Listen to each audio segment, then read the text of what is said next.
Madam একটু দাঁড়ান তো, মানে কিছু কথা ছিল আর কি, জি, একটু জি। সময় দেবো? জি, জি, বলা যাবে, বলেন। আচ্ছা, আপনি 3টা প্রশ্ন করবো আর কি, হ্যাঁ? জি, আপনার জন্য কিন্তু ভালো একটা প্রাইজ আছে, উত্তর দিতে পারলে, কেমন? আচ্ছা ঠিক আছে, বলেন। আচ্ছা, আপনি বলেন তো দেখি। আচ্ছা, আপনি কি করেন আগে শুনি। আমি একটা এজেন্ট ব্যাংকে চাকরি করি। এই বলে থাকবেন না? জি। ঠিক আছে। আচ্ছা, আপনি বলেন তো দেখি, ইসলামী ব্যাংক কত সালে প্রতিষ্ঠিত হয়েছে? ইসলামী ব্যাংক কত সালে প্রতিষ্ঠিত হয়েছে? বলেন আহ তো। আসলে কত সালে প্রতিষ্ঠিত হয়েছে সঠিক খেয়াল নাই। তবে আমি এখানে কোন আছি, ব্যাংকে জব করেন? আমি ইসলামী ব্যাংকে এজেন্ট আছি ইসলামী আরকি। ব্যাংকে না? জি। কত আ সালে বলতে স পারেন না, না? আ না সঠিক তো এটা বলতে পারতেছি ঠিক না। আছে, 2টা প্রশ্ন করি, কেমন?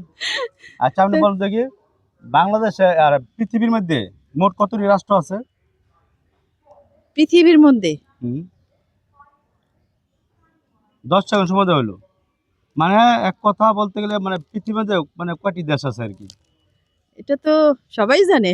২ টা দেশই তো আছে। 2টা দেশ আছে? বাংলাদেশ আর বিদেশ। 2টা দেশ? এইটা কি বলেন আপনি? দর্শকের আপনি বলে দিবেন যে আপার আনসারটা রাইট আনসার না রং আনসার।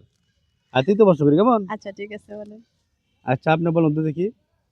এটা হচ্ছে ইসলামী প্রশ্ন, কেমন? আচ্ছা, আচ্ছা, মুহাম্মদ সাল্লাল্লাহু আলাইহি ওয়াসাল্লামের অনেকটি মেয়ে ছিল না? জি। এবং কোন মেয়েটা জান্নাতের সর্দারনী হবে, নাম কি? আ আমাদের হযরত মুহাম্মদ সাল্লাল্লাহু আলাইহি ওয়াসাল্লামের মা ফাতেমা, যেটা আমরা জান্নাতের মা সদ, হতে জি, জি। Right answer. আরে আপনার তো সঠিক হয়েছে ম্যাডাম। এই যে জি। আমার পক্ষ থেকে এই যে যে উপহারটা আপনি নেন এবং আপনার অনুভূতিটা কি দর্শকদের একটু আসলে বলেন। এখানে এসে আপনার প্রশ্নের উত্তর সঠিক সবকিছু দিতে পারছি না। তবুও নিজের কাছে খুব একটা আনন্দ বোধ করলাম জিনিসটা। আর এ এটা পেয়ে তো আরো বেশি মনে হয় খুবই একটা আ তবে থ্যাংক ইউ। ধন্যবাদ আপনাকে অনেক। আচ্ছা, আমাদের দোয়া করেন, কেমন? জি, আচ্ছা ঠিক আছে, আপনার অবশ্য কষ্ট দেওয়ার জন্য আমি না, না, দুঃখিত। ওকে ঠিক আছে? ঠিক ভালো আছে। থাকবেন, দোয়া করবেন, হ্যাঁ? ওকে, আল্লাহ হাফেজ। আসসালামু আলাইকুম। ওয়ালাইকুম আসসালাম।